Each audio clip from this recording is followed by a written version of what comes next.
Hello বন্ধুরা, গুপ্ত রান্নাঘরে আপনাদের সবাইকে ওয়েলকাম। আজকে আমি আপনাদের দেখাবো একটা অন্য ধরনের ভাপা পিঠে, যেটা অনেক বানানোর দরকার পড়ে না, একটা বানালেই সকলে মিলে মজা করে খেতে পারবেন। লাগবে একদম কম উপকরণ এবং বানাতে পারবেন খুব সহজে। এরকম সহজ ও লোভনীয় ভাপা পিঠে বানানোর জন্য লাগছে খুব সামান্য উপকরণ। এখানে নিয়েছি সুজি, শুকনো চালের গুঁড়ি, আর নিয়েছি কোরানো নারকেল, শুকনো খেজুরের গুড়, আর লাগছে চিনি, আর এর সাথে লাগবে আমার লিকুইড দুধ। আমি এখানে গরম করে ঠান্ডা দুধ ব্যবহার করছি। প্রথমে আমি ব্যাটারটা বানিয়ে নিব। তার জন্য চালের গুঁড়ি পুরোটাই নিয়েছি, আর দিচ্ছি এর মধ্যে সুজি, আর দিয়ে দেব চিনি। চিনি দিলে খেতে বেশ ভালো লাগবে। এখন এর মধ্যে আমি সামান্য পরিমাণে লবণ দিব। লবণটা না চাইলে না দিতে পারেন, তবে মিষ্টি জিনিসে লবণ দিলে বেশ ভালো লাগে। আর এর মধ্যে আমি দিয়ে দিলাম খাবার সোডা অল্প পরিমাণে। এখন আমি সমস্ত উপকরণ ভালোভাবে মিশিয়ে নিলাম। এখন এর মধ্যে দুধ দিয়ে একটা ব্যাটার তৈরি করে নিতে হবে। একটু একটু দুধ দিয়ে আমি একটা ব্যাটার তৈরি করে নিব। প্রথমে অল্প একটু দুধ দিয়ে এটাকে ভালোভাবে মিশিয়ে নিচ্ছি।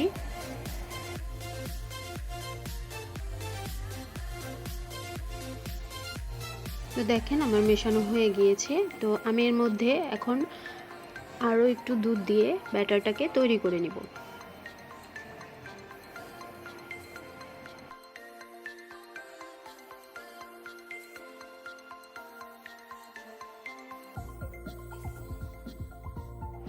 তো দেখেন আমার ব্যাটারটা কিন্তু তৈরি হয়ে গিয়েছে। ব্যাটার বানানোর সাথে সাথেই কিন্তু পিঠে বানানো যাবে না, এটাকে রেস্টে রেখে দিতে হবে 30 মিনিট। এখন আমি একটা পুর তৈরি করে নেব। এর জন্য আমি কড়াইতে দিয়ে দিলাম গুড়। এখানে অল্প গুড় ব্যবহার হবে, বেশি গুড় ব্যবহার করলে ভালো লাগবে না।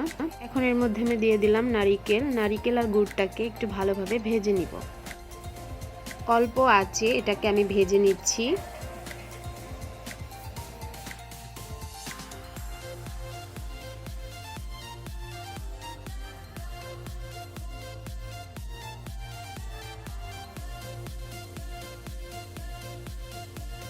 তো দেখেন আমার পুরটা মোটামুটি ভাজা হয়ে গিয়েছে। এখন এর মধ্যে আমি দিয়ে দিচ্ছি অল্প পরিমাণে এলাচের গুঁড়া।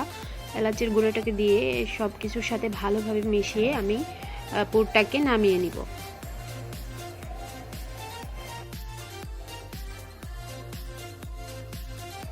তো আমার নারকেলের পুরটা তৈরি হয়ে গিয়েছে, এটাকে আমি নামিয়ে নিয়েছি। আমি ব্যাটার ঢেকে রেখেছিলাম, আধ ঘন্টা হয়ে গিয়েছে। তো দেখেন এটা আগের থেকে অনেকটা ঘন হয়ে গিয়েছে, সুজিটা অনেক ফুলে উঠেছে।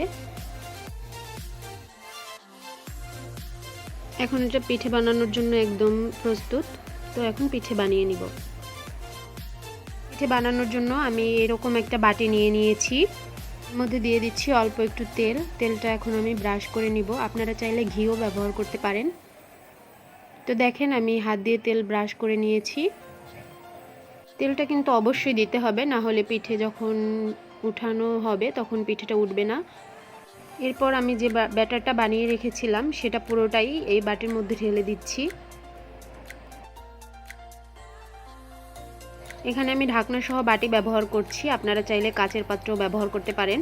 এরপর কড়াতে দিয়ে দিয়েছি জল এবং একটা র্যাক রাখার পরে আমি ওই র্যাকের উপরে বাটিটা বসিয়ে দিলাম এবং বাটির মুখটা এখন আমি বন্ধ করে দিব। আর কড়াইটা ঢাকনা দিয়ে ঢেকে আমি এটাকে 10 মিনিটের জন্য রান্না করে নিব। তো দেখেন 10 মিনিট পরে আমার ব্যাটারটা অনেকটাই ঘন হয়েছে। প্রথমে আমি যদি পুরটা দিতাম তাহলে পিঠাটা যখন ফুলতো পুরটা নিচে চলে যেত। আমি এটাকে বানিয়েছি, তারপরে যখন নিচটা শক্ত হয়ে গিয়েছে তখন উপর দিয়ে এই পুরটা দিয়ে দেব। কিন্তু ফলো করা খুব দরকার, না হলে পুরগুলো সব ভিতরে যাবে, দেখতেও আকর্ষণীয় হবে না। এখন আমার পুরগুলো দেওয়া হয়ে গিয়েছে। এখন একটা চামচ দিয়ে আমি এটাকে ভালোভাবে প্রেস করে বসিয়ে নিচ্ছি। যতটা পিঠের লেয়ার হবে ঠিক ততটাই যদি পুরেরও লেয়ার হয় তাহলে খেতে কিন্তু অসম্ভব মজার হয়, আর দেখতেও অনেক সুন্দর হয়।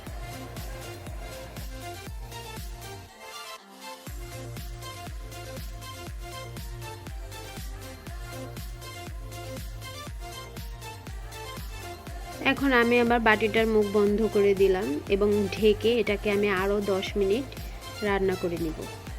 টোটাল 20 মিনিটে আমার পিঠাটা তৈরি। পর কোনো কিছু নিয়ে পিক করে দেখতে হবে পিঠাটা হয়েছে কিনা। দেখেন আমার কিন্তু একদম তৈরি হয়ে গিয়েছে, দেখেই বোঝা যাচ্ছে। তো আমি পিঠাটা নামিয়ে নিয়েছি। এখন আপনাদেরকে একটু কেটে দেখাবো যে পিঠাটা কতটা সুন্দর হয়েছে।